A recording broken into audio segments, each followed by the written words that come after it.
Hello, and let me be the first to welcome you to a course in 20th century America. I think perhaps this is one, if not the most exciting course in American history.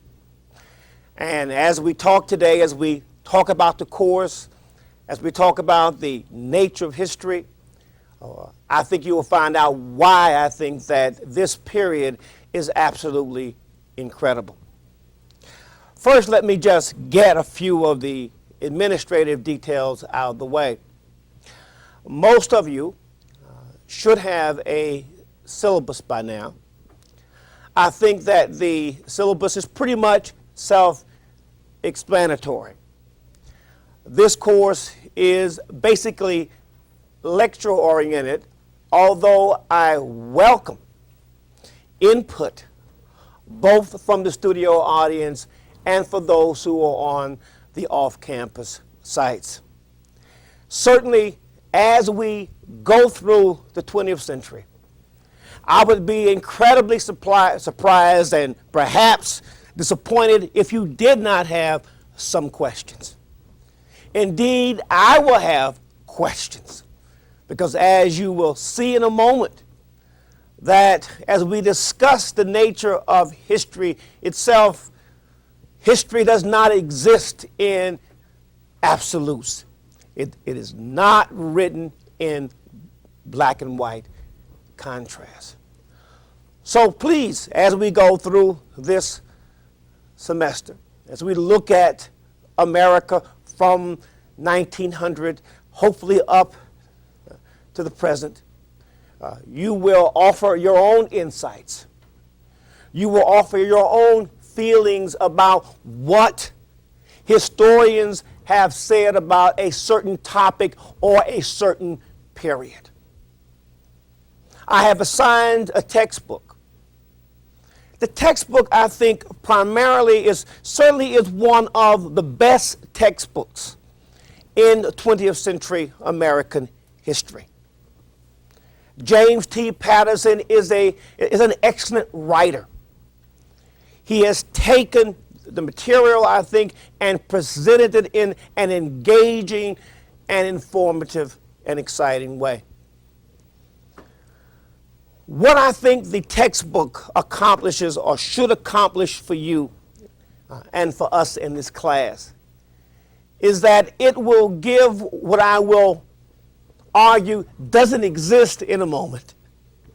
It will give the closest thing to a neat, uncluttered narrative of what has transpired in a chronological order during the 20th century. And he does a good job at that. He also brings in excerpts from books, from writings, from diaries,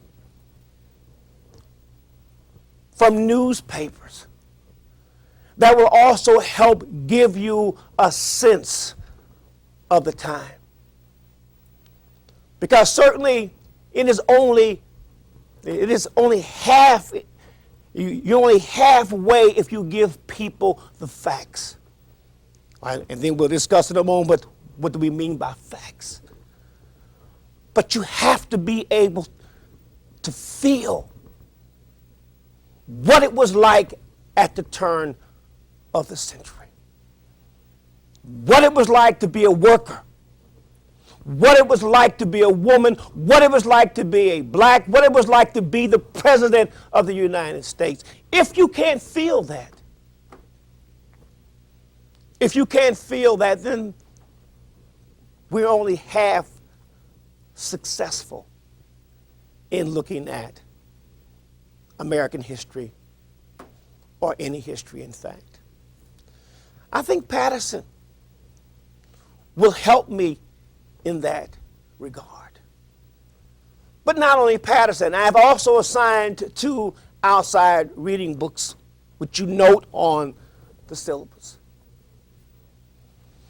Certainly one of my all-time favorites, and that is Upton Sinclair's The Jungle.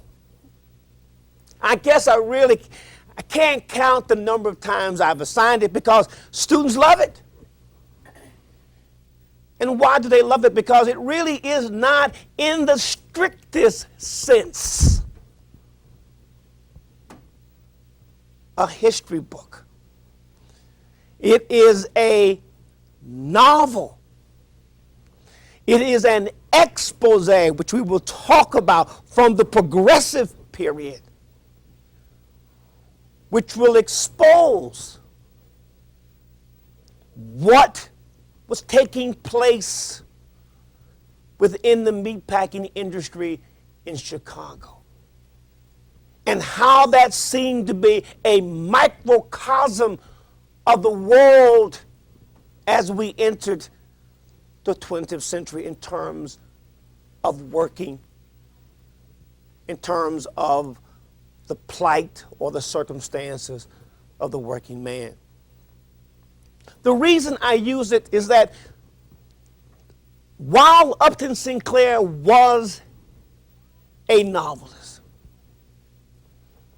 and while he was a muckraker, Sinclair spent a tremendous amount of time researching this novel, The Jungle. So while the characters are fictitious, while the names are made up, you could find an example of everything that he writes about in The Jungle. Now we can argue, we may, that he overdid it. I mean, my God, one might argue, can tragedy, so much tragedy befall one family? And I think what we have to do is, we'll probably say no, and I would agree, but what I think we need to probably look at it as an example of what Samuel Johnson, the writer, called every man. It was supposed to be the experience of the workers in general, as symbolized by the plight of this one family. It's really a very easy book to read. It's an historical novel. It's a sociological novel. I think you won't have any difficulty getting through that. It is the first one you should begin to read. And then the other book that I've assigned outside the textbook, which once again is designed to give you a sense of the times, to take you back, to place you at a certain place in time, is a book, is an autobiography of a young black woman by the name of Ann Moody, coming of age in Mississippi. Certainly, one of the most controversial topics that we will talk about this semester will be race relations. Unfortunately, it permeates the history of America. It continues to color, if you will, relations in America. So it's important, I think,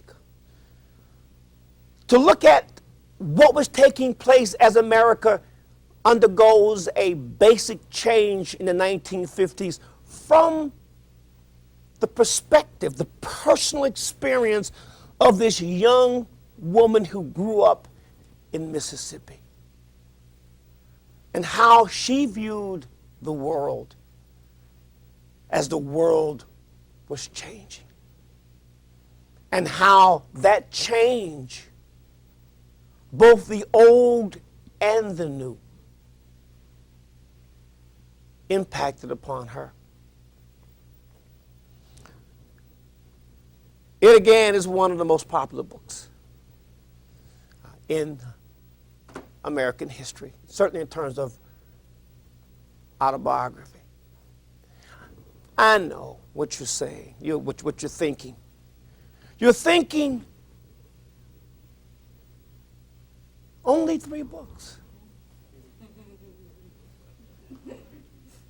Why not 4? Why not 5? Why not 6? And certainly I would have loved to have given you, because just think about it. We're talking about an incredible period that has so incredibly many works that have come out on the 20th century. It would be virtually impossible to give you a representative reading of all the things that have been written and produced about the 20th century. But I think we're fortunate again in that Patterson helps us in that respect. And what I have tried to do and what I will do is to synthesize the major themes, the major interpretations of historians who have written about a particular topic, a particular theme, a particular subject in the 20th century.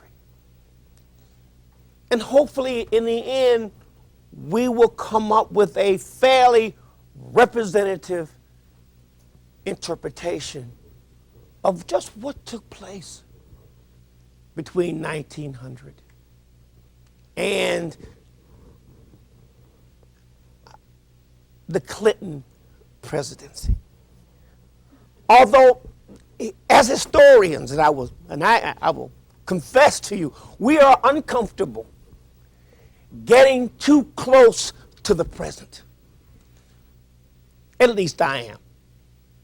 I think historians need some perspective. We need some time for things to sort of marinate historically, so we can look at things with some detachment.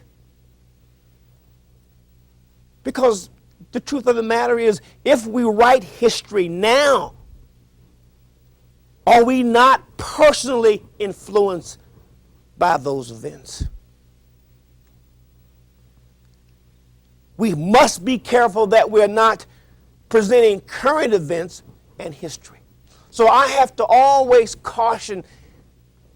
We may look at the Clinton presidency as a postscript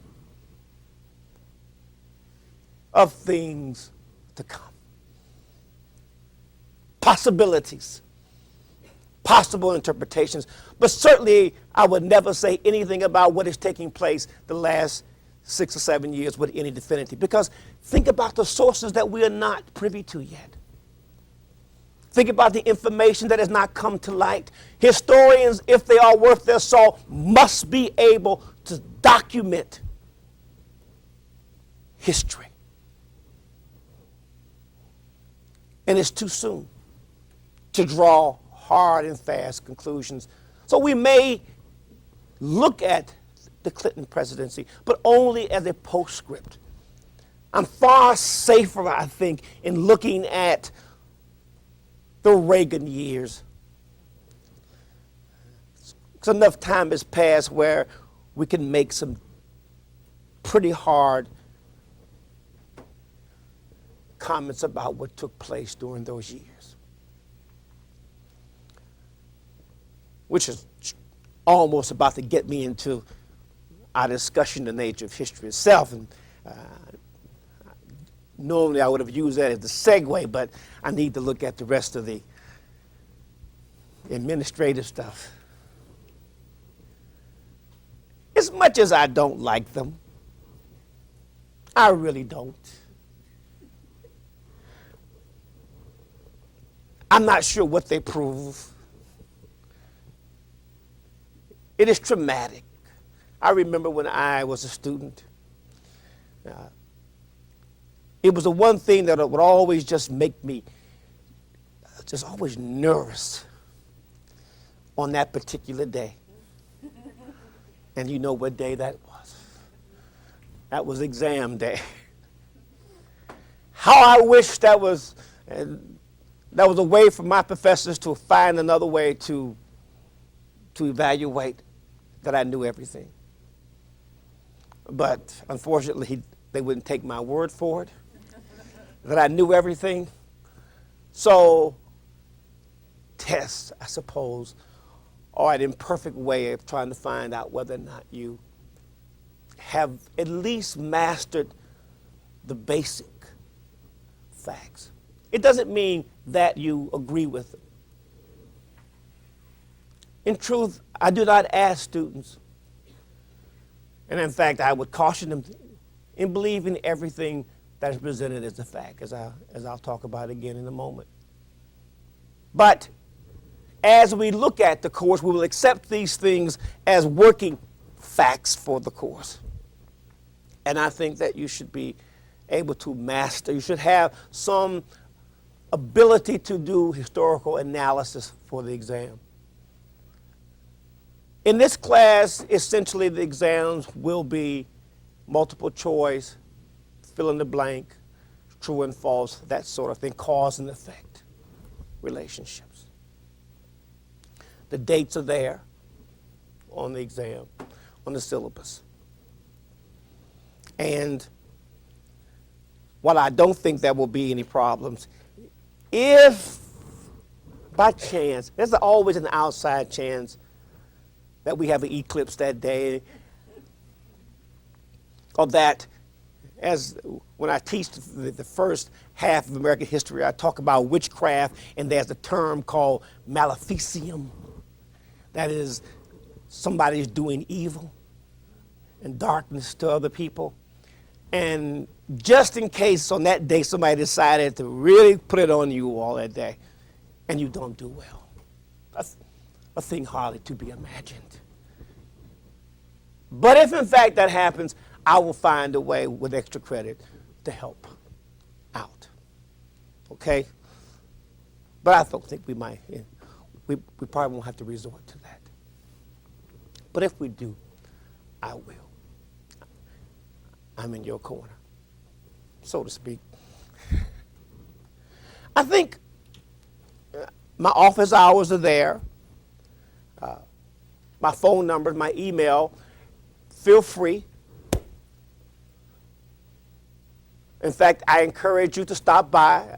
I encourage you to email. I encourage you to talk to me, even though you're on the off-campus sites. I see you. You look fine, but you look lonely.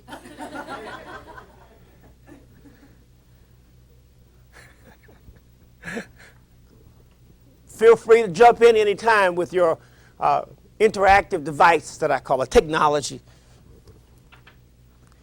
I may not be able to work it, but I can hear you. Well, I think that essentially, unless you have any questions about format, 2 exams, a midterm and a final.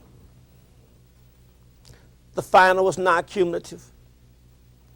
The final will only cover material from the midterm forward.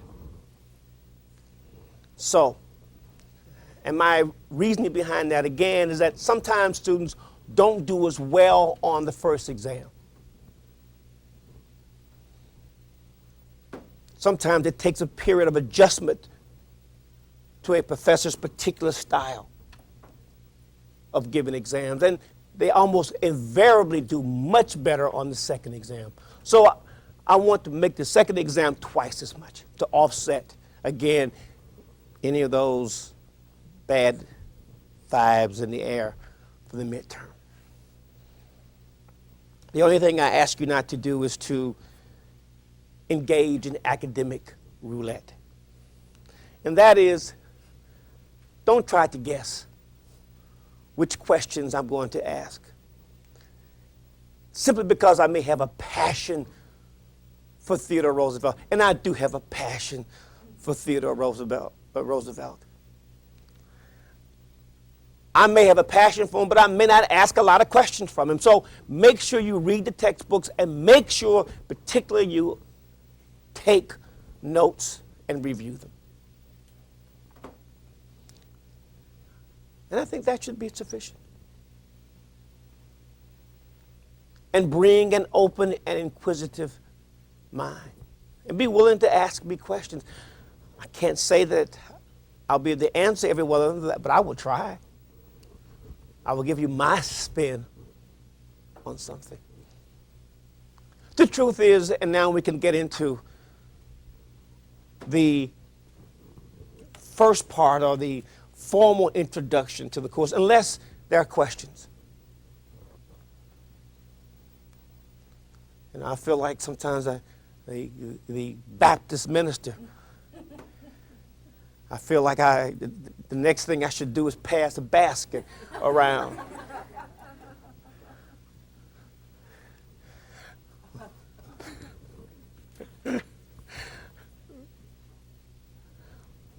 We want to look at the nature of history. I have been absolutely shocked in the last number of years of teaching American history that professors don't spend a little time talking about what is history. There is this presumption that history is this neat, uncluttered chronology of events, of things that have happened between point A and point B. Nothing could be farther from the truth. History is neither neat nor is it uncluttered. Nor can we say with absolute certainty that the facts that you will read in Patterson or the facts that I will give you is the absolute 100% truth. History itself by nature is so complex that the truth generally about a subject, about a period of time, exists between the black and the white extremes. It's in the grays.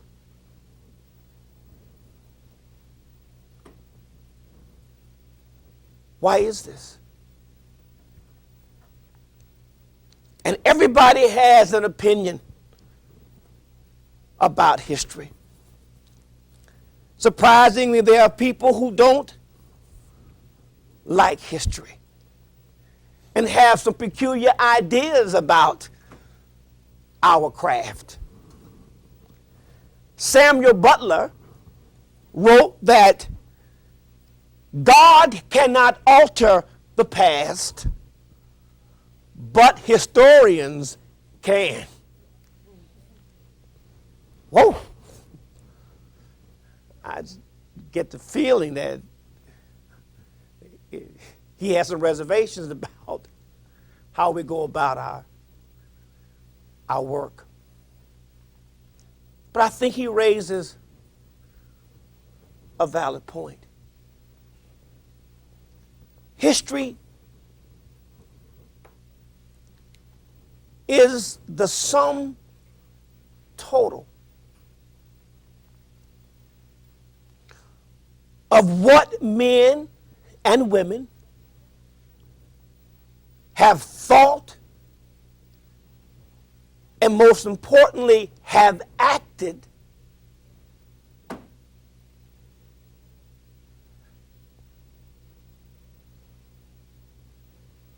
between,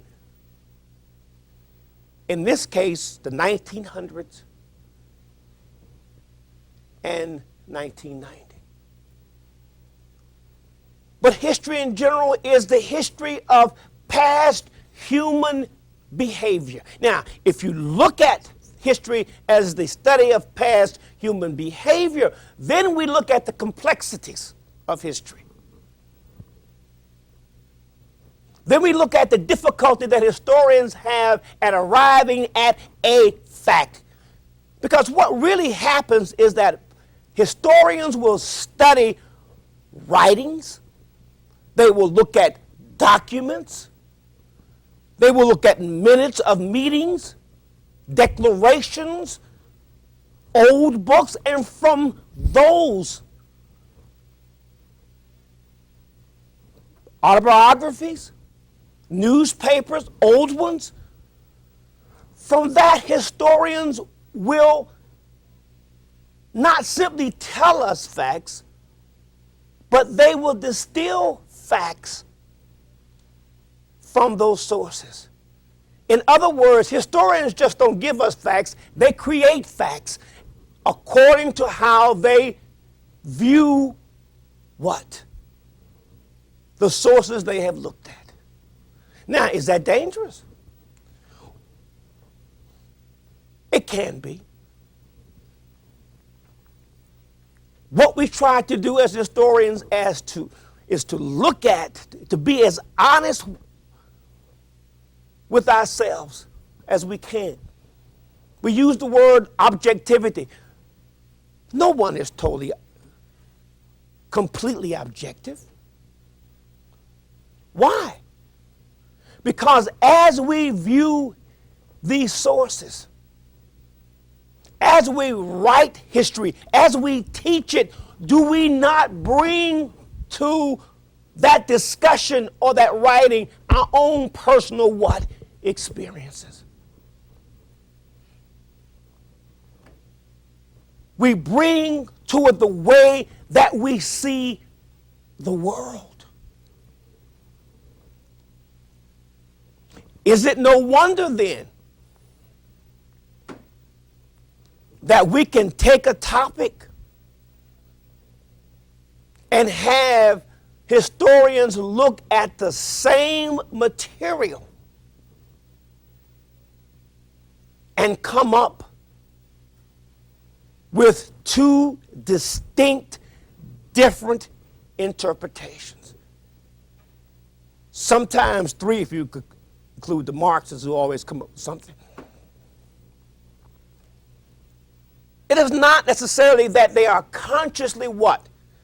Trying to distort the history, although that can happen too, because historians are often products of their own generations. For instance, and this is important, because of this, there are discussions that still take place today that we have not resolved because of the way historians have been either afraid to deal with certain subjects or because of their own perspectives and backgrounds. Not to get into this discussions, but clearly what happens is that we bring our experiences to bear in the writing of history. For instance, this question of the Confederate flag, what it symbolizes,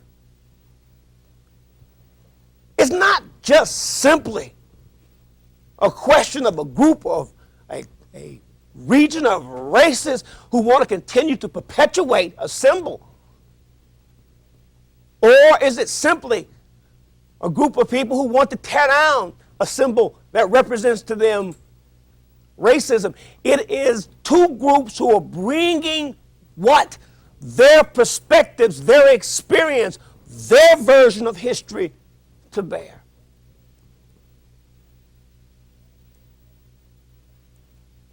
Historians have often been reluctant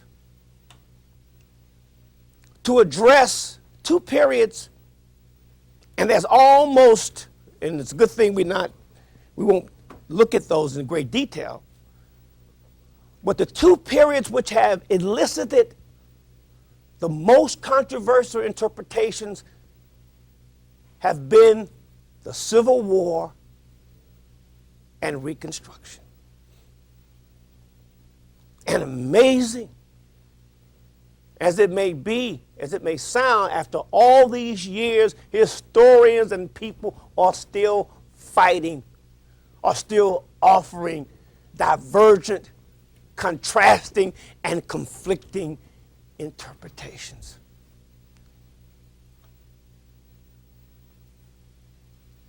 Historians have not always been courageous. They have sometimes written too much from their own experience. And once they have created the written record, people who read it from that point on believe that is the what? That is the truth. That is the absolute truth. And then when someone else comes along with a different interpretation using the same sources, then we have a problem. So history in itself, frankly, I find it exciting because, not just the Civil War and Reconstruction, but every phase of history can be subjected to this. You can look at, as we will see the next time we meet, why is it that some people call the industrial giants at the turn of the century, the Andrew Carnegies, the John D. Rockefellers, the J. Piermont Morgans, why are they called by some enlightened, foresighted men who took America from an agrarian rural society into this powerful, highly industrial society, who brought with them efficiency to serve the great masses of American people, who created a single national market that could have never been done by small businesses. That's one view. But then why are there historians who will argue just the opposite? That they, in the vernacular of the street today, they were not all that. That in fact they were, quote, robber barons, unquote. They created monopolies. They created oligarchies. They became so powerful that they created a situation in which they determined every aspect and controlled every aspect of American life. You have these interpretations. So history is also about competing voices. Whenever you look at history, remember there is always a competing voice. But that is fine because that is the nature of history. Past human behavior. History is about the strengths and the frailties behind every document, behind every event, behind every institution in America. Behind every great event, there are the frailties and strengths of men and women that create them. Have you ever stopped to think how much of our history or the world's history has been driven by individual ego?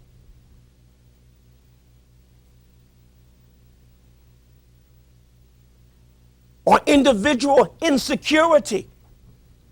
These things have tremendous implications and impact for Americans. For instance, just to give you a very quick example, Andrew Johnson,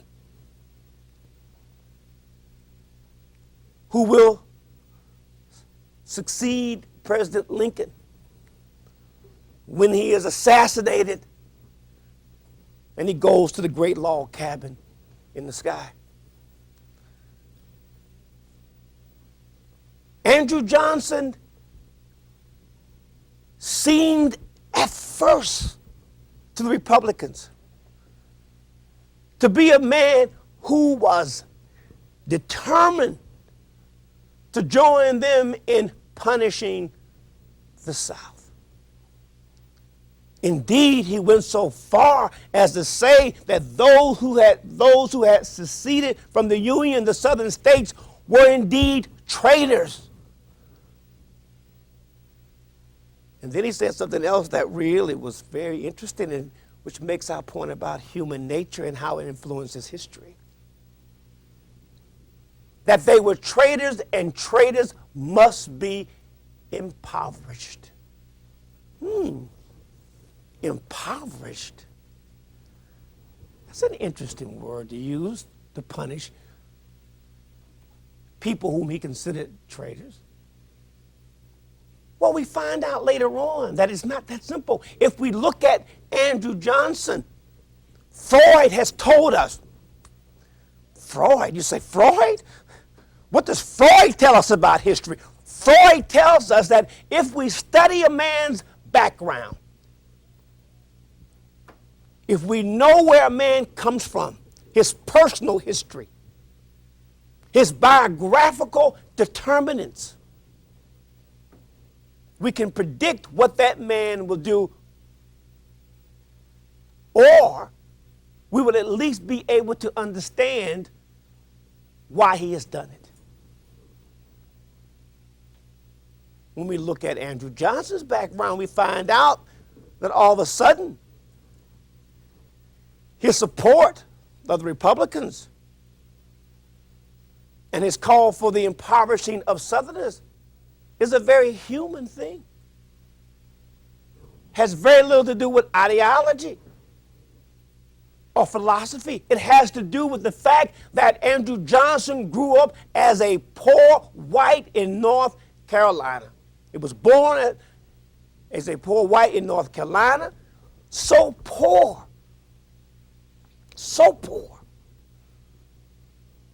that his mother, who was called Polly the Weaver, had to take in clothes to sew to try to make ends meet, and that his father, who was a tavern keeper, died trying to save two men who had fallen into the nearby creek after they had become intoxicated. He dove in to save them and he died. Once that happened, Andrew Johnson's mother could not care for Johnson. And what was a practice during this time was that when a parent sometimes could not care for their kids, they would apprentice them out. I know there are some parents today who think we ought to bring that back, but you know.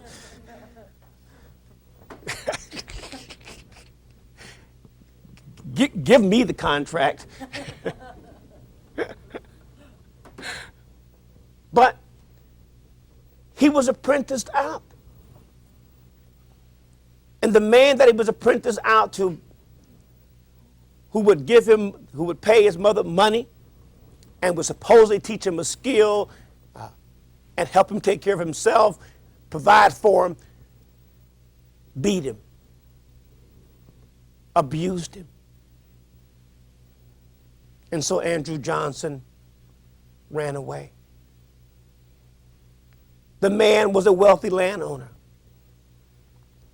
The man was, in Johnson's words, typical of that class of whites who looked down on the common white man. The white man who struggled, who had to barely eke out a day-by-day living. That the planter class had utter contempt for the majority of poor whites. That became the most important psychological determinant in Johnson's mind. This is history now. We're talking about psychology. He escapes, and just like any slave, they posted. They posted a reward, a poster, which offered a reward for the return of Andrew Johnson, like they would have any slave at the time. This is the man who becomes president of the United States. It had to affect him. So Johnson grew up less concerned about slavery than he was concerned about, as he put it once, making those stuck-up aristocratic whites know who was running the world one day. He was obsessed with class. And so once Lincoln was assassinated, he saw an opportunity. He saw an opportunity to make Southern whites, the wealthy whites, and through him vindicate the great masses of common whites. He forced planter whites to come to him while he issued a general pardon for the average white. He excluded 14 classes of propertied whites in his proclamation of 1865. Curious document. But that was a way for them to be pardoned too. And that way, this is the President of the United States. This is history. This is what creates, in a moment, this tremendous struggle between the Republican Party and Johnson, which will lead ultimately to his impeachment. Because Johnson was never, ever really pro-Republican to begin with. It was his psychological, it was his strengths and his frailties, it was his needs, his insecurities that drove him. He said they had to come to him one by one and ask him personally for his forgiveness. They had to kowtow, genuflect. They had to get on their knees. And once they did that, but the interesting thing is they didn't care. I mean, it was only important to Johnson. As long as they could get back into the Union, they came and they said, well, sure, John, sure, Andy. We're sorry. And he pardoned him, and pretty soon, once he felt that he had made these stuck-up aristocrats pay and showed them who was running the world, and he had vindicated through these actions the great masses of whites that had suffered so much by their tyranny. Then Johnson begins to show what truly now, that he was not really different from Southern whites, but very much in line with their thinkings, particularly along race, which then creates the tremendous collision between him and Congress. Something as simple, well, it's not simple, but his insecurities, his needs, created one of the great epic struggles between Congress and the president, which leads to his impeachment in American history. That is why history is certainly anything but what? Anything but facts that exist in black and white contrast. The historian must be careful. The historian must have an obligation to detach himself as much as possible from his own personal life. And we try, sometimes successful. One person writing about history has said that historians should be as eager to serve the living as the dead. That's also an interesting comment. That historians should be as eager to serve the living as the dead. What does this tell us about history, and will we see this semester? And we certainly will. I think what this scholar is saying, that history is not simply dried up husk of information, but that history has a value. It has something to tell us today about ourselves. That history is a dynamic, or can be a dynamic change, vehicle for change in America.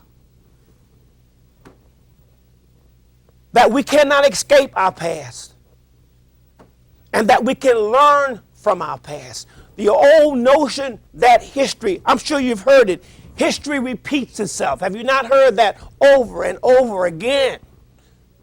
History does not repeat itself. It is not cyclical. I disagree with those historians who say that. It does not repeat itself. It is not cyclical. What happens is that man does not change. That man's behavior continues to be the same. He continues to hold the same ideas, the same attitudes. If you have the strongest, the most difficult thing to change are attitudes. But, again, if you're a psychologist, you know that if you are ever going to change behavior, modify behavior, you have to be able to do what?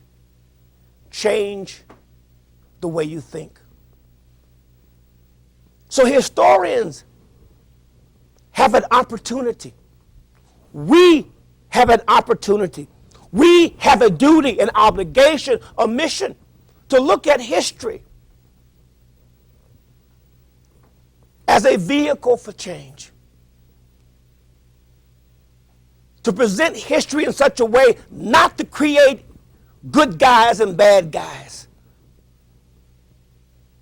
but to create a history that is complex. A history in which we can look at people's attitudes and use knowledge to modify attitudes. Then you change behavior. Then you change what? Then you change the future. The reason everything seems so similar, I've been there before. The idea that history is cyclical is that man continues to do the same thing. He does not change the fundamental assumptions under which he lives, or his behavior is the same.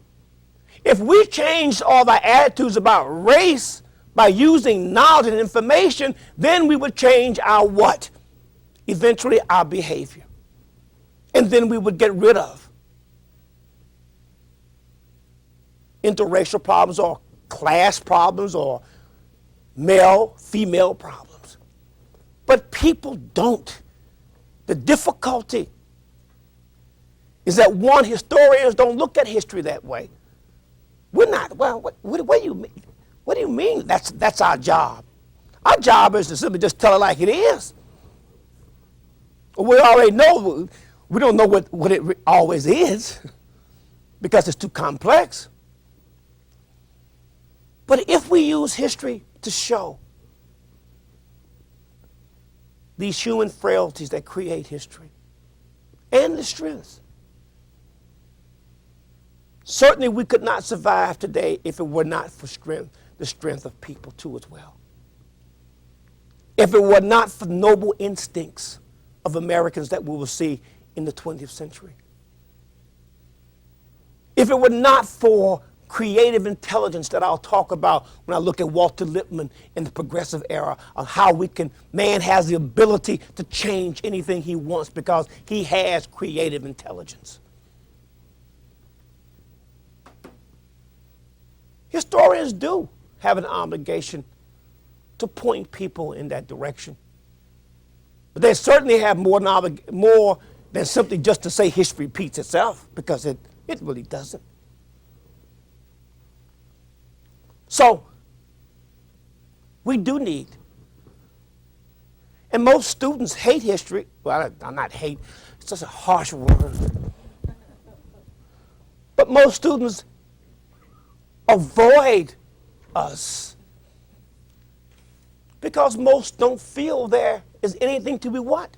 To be gained from it in a practical, utilitarian way. And that I disagree. Perhaps no course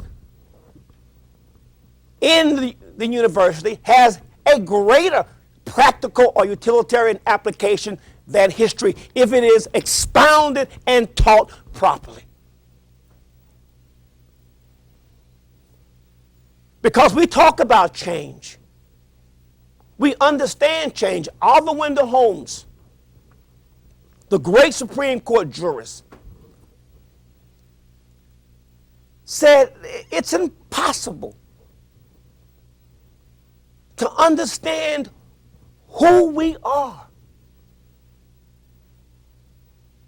why we do the things that we do, the institutions that we have created, unless we understand history. Because history is the totality, it is the sum, it is sociology, it is literature, it is economics. When we talk about the Great Depression, we're going to talk about economic principles. When we talk about the Progressive Era, we'll be talking about sociology as well, social movements. When we talk about change through Congress, we'll talk about law. You cannot talk about anything or understand the world in a holistic way unless you understand history. History avoids that fragmentation that exists if we don't look at history. And the truth is, most people know very little about history. And what they know is so, where they get it from, I don't know. And what's scary about it is that they act. See, this is the point. So those of you who say history, what is it good for? The point is that those people who have an imperfect understanding of history or some kind of crazy understanding of history will use that history to act on. It becomes their justification for action, and sometimes it becomes what? It becomes who they are. American history, our pride, who we are in many ways is a result of our history. Our value systems are rooted in our history. As we will look at the so-called Japanese miracle in the 80s, we'll trace it and we'll look at why that was this so-called Japanese miracle, which it really wasn't in the end, we know now, but we could have known then, and why we are different from them because of our history. History may involve looking at Geo Deterministic Forces. How does our geography influence us? What does it mean to be a member of a country that has what many felt unlimited resources? Gee, think about that. No country in the world has been so blessed with natural resources as America has been. That alone accounts greatly for why America rolls so incredibly fast. Few civilizations have ever come to maturity, come to prosperity and success as fast as America. When we look at the technological changes, It will be nothing short of phenomenal in a short period of time. What accounts for that? Genius, yes. Resources, perhaps even more importantly. But these resources, the abundance of it, in our country will create a set of values that in other countries who suffer from scarcity will create a very different set of values based on scarcity.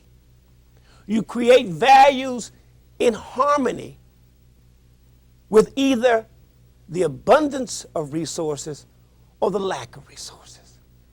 This is our history. It may sound strange. Think about it. How many of you here like really, honestly? Don't fib. Tell me the truth. How many of you here really like tiny cars? Small houses.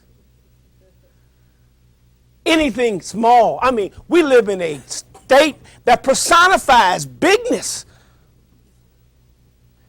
That is a value. I mean, when you talk about being a Texan, you're talking about bigness. Well, where does that come from? It comes from the abundance of land, the abundance of resources. We have come to expect. It is the way we think. It is our value. Don't give me a small car unless I can't afford a bigger one. That's the only reason why I would have one. I mean, when the Beetles and those and the Volkswagens and those the Toyotas came out in the 70s, I thought I was going to die. Because I had always associated Americans with what? Large cars.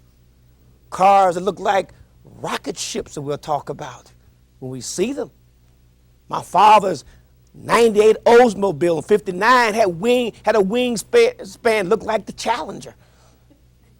And I was definitely ready for Daddy to take off when we got in that car.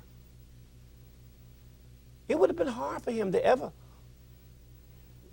He never had a small car. Well, he bought a smaller car, and it was so unbearable that he gave it to me. And went back and bought him a Mark. But think about it, it's true. We need big houses. Even if we only use 2 rooms. I mean, I don't care if I don't ever go in the living room and the dining room or 2 of the bedrooms. I still want them there to be able to walk through them on occasion. It is, but other countries are quite comfortable with what? Scarcity, because that is what they have had to live in harmony with. And over time, these become attitudes, these become values. We'll see that as we look at the great Industrial Revolution. Just an incredible phenomena that changes America forever. We'll look at it. It will create much good. But in the wake of it will also create some evils that we will address at the turn of the century. And maybe that's one of our lessons of history. We can't always have the good without the bad. Nothing is ever perfect. But history does allow us to be able to make changes if we understand that change, that history is a sum total of looking at past human behavior. And we look at that behavior, we understand it. We argue for a different interpretation, so people will then look at options. They change the way they think, they modify their attitudes, they modify behavior, and we move forward. If we don't, we continue to go in a circle. Change is not easy. Eric Hoffer, the writer who wrote the book, The Ordeal of Change. Really a good book. Eric Hoffer argued that man was afraid of change. Or if he wasn't afraid of change, he had this ambivalent relationship with change. We want change, yet we are paradoxically afraid of change. Even the most minute change, which also has a lot to do with why we don't change a lot in society, why technology moves so much farther than social changes, social interactions. That we are afraid of change, even though we may. There are changes that, for instance, it doesn't have to be a big change. So think about big changes in terms of a historical context and the resistance to it. Think about changing jobs. You may be offered a job that on paper is so much better than the job that you have now. More money, better benefits, other kinds of perks, a big car.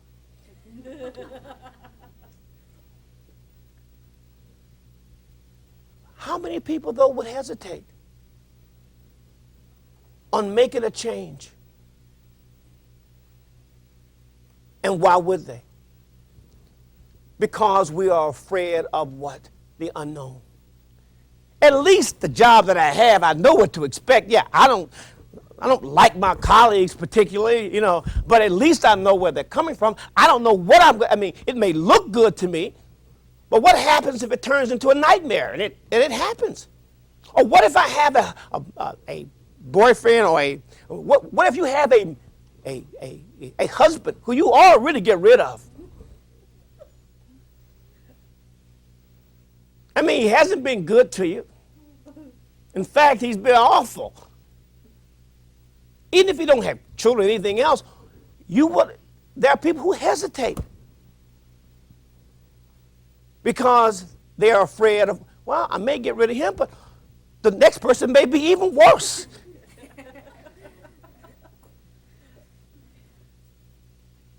So making change is not easy.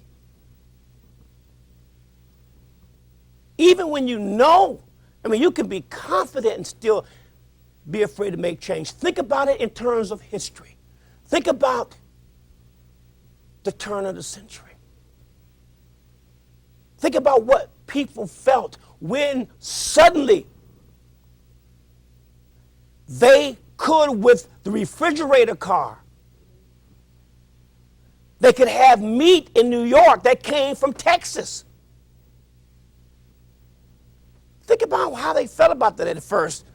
Most of them, there are many people who said, this came from Texas. This meat can't be any good. It's rancid. No, I can't eat it. Even though there was absolutely nothing wrong with it. Eventually what? Eventually, people made the change.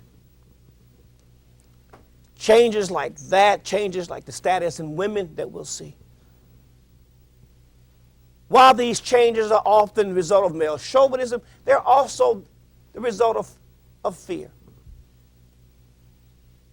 of new relationships, of new social orders.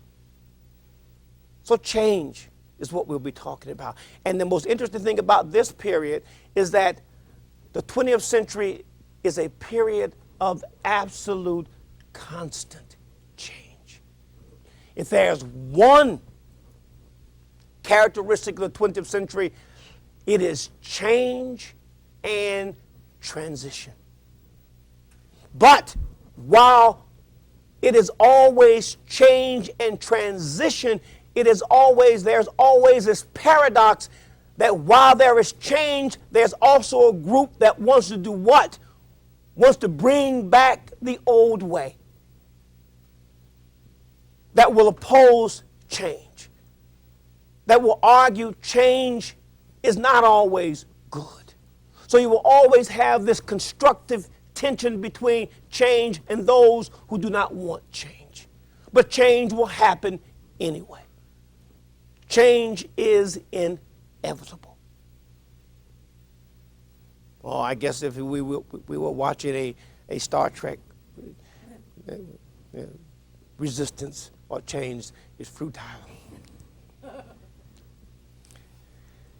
And finally, let me comment on what Bernard Shaw, who was always such a cynical person. He said, we learn from history that we learn nothing from history. That we learn from history that we learn nothing from history. I think what Shaw was essentially telling us is that we don't heed the lessons of the past. That we don't take history seriously. That we don't look at the past and ask ourselves, what does the past tell us about us today? What does the past tell us about how good we can be tomorrow?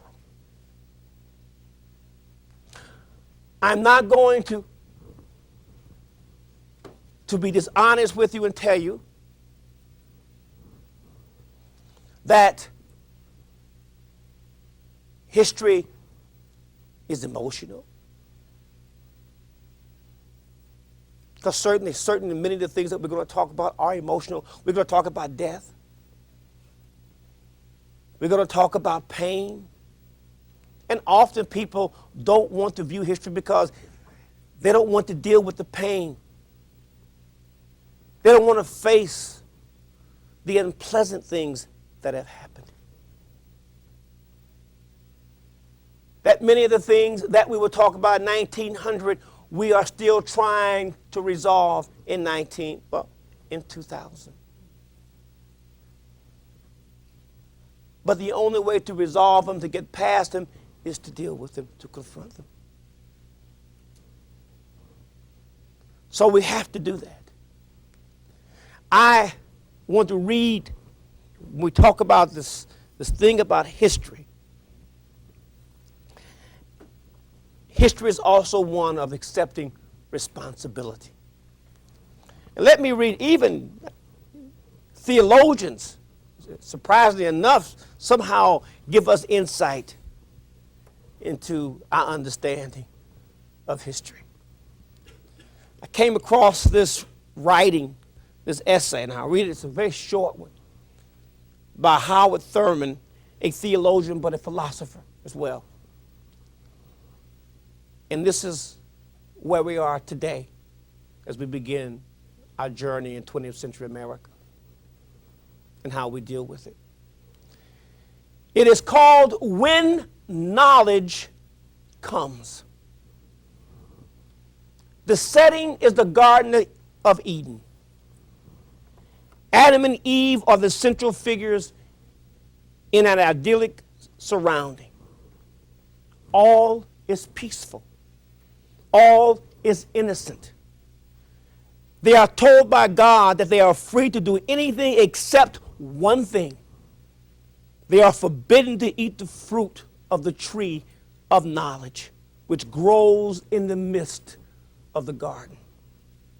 For if they eat of the fruit, they shall be driven from the garden, and from that day forward, they shall be responsible for their own lives.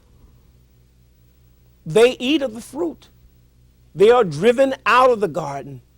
They become responsible for their own lives. With the coming of knowledge, they have lost their innocence. The transition from innocence to knowledge is always perilous and fraught with hazard. There is something very comfortable and reassuring about innocence. To dwell in innocence is to inhabit a region where storms do not come and where all the breezes are gentle and balmy. It is to live in the calm of the eye of the hurricane. It is to live in a static environment which makes upon the individual no demands other than to be. All else is cared for, is guaranteed. But when knowledge comes, the whole world is turned upside down. The meaning of things begin to emerge. And more importantly, the relations between things are seen for the first time. Questions are asked and answers are sought. A strange restlessness comes over the spirit, and the enormity of error moves over the horizon like a vast shadow. Struggle emerges as a way of life. And appetite is a vast shadow. A person becomes conscious of himself. The urge to know, to understand, to find answers turns inward. Every estimate of others becomes a question of self-estimate. Every judgment upon life becomes a self-judgment. The question of the meaning of one's life becomes one with the meaning of life itself. This process of moving from innocence to knowledge is never finished. Always there is the realm of innocence. Always there is the realm of knowledge. Always there is some area of innocence untouched by knowledge. The more profound the growth of knowledge, the more aware the individual becomes of the dimensions of innocence. Pride in knowledge is always tempered by the dominion of innocence.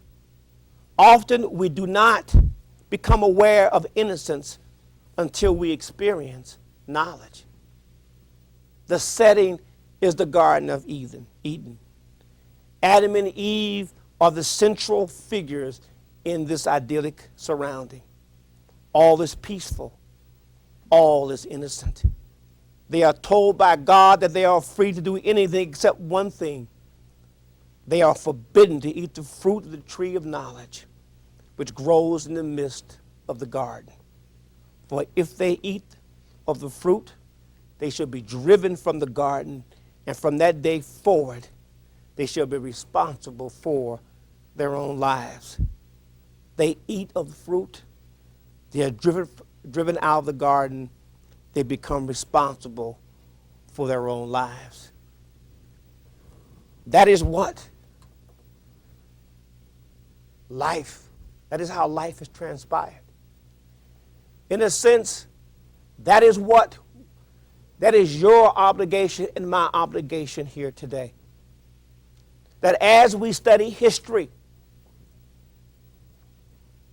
we move from a kind of innocence. And innocence, I think, it can also be expressed as, not in a negative way, but as of ignorance, of the lack of knowledge.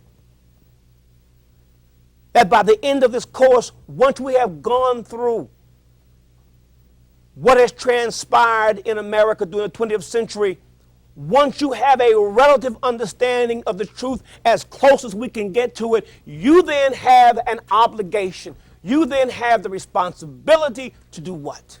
To take that knowledge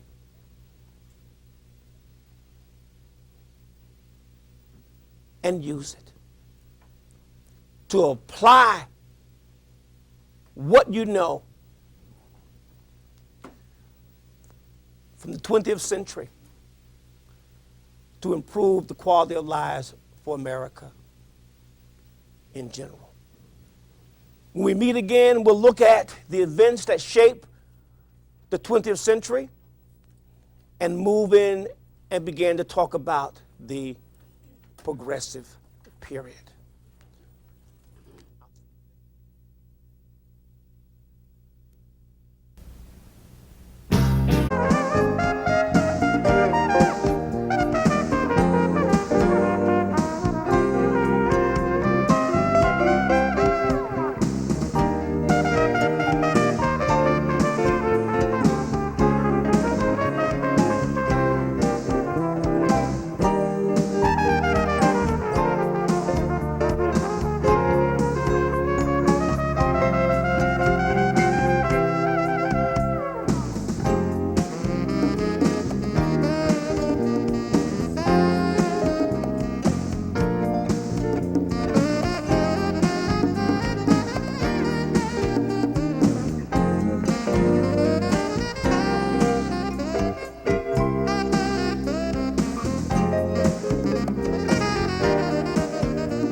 hello again. I want to pick up where we left off the last time. We were looking at the nature of history. I made the case that too often historians fail to put history in some sort of context. They fail to explain at least their version of what history is. I think that is just as important as the specific things we're going to discuss today. As we looked at that, then we moved on and we were about to look at America at the end of the 19th century. It is extremely important to look at several things that happened at the end of the 19th century in order to understand the progressive movement which will dominate the first 14 or so years of the 20th century.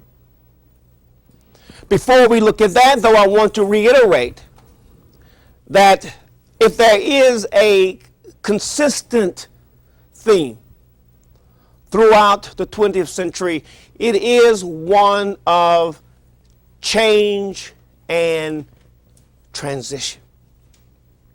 We will see constant change and transition. At times, this change will seem paradoxical or contradictory.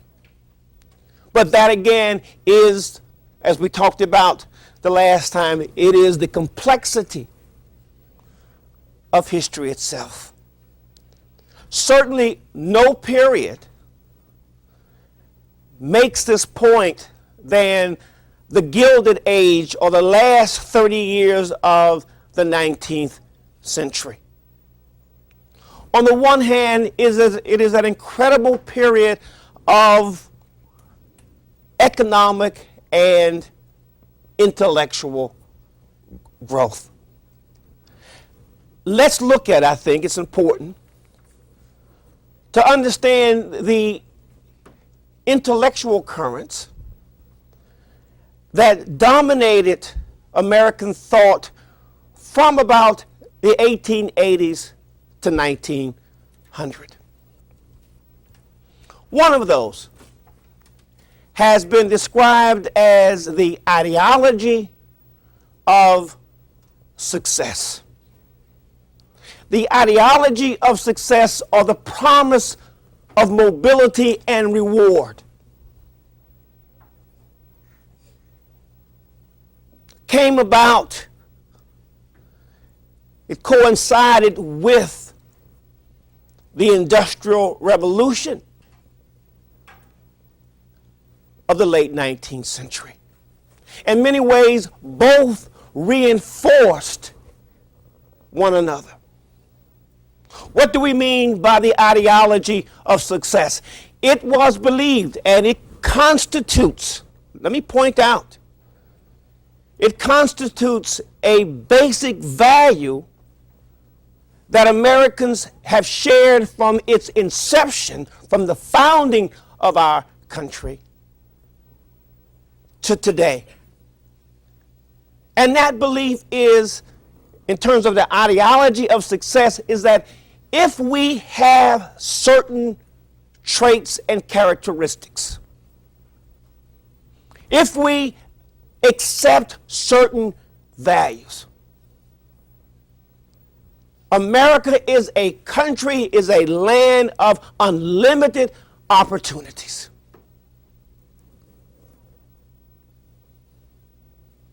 And that you will be successful, that you will find promise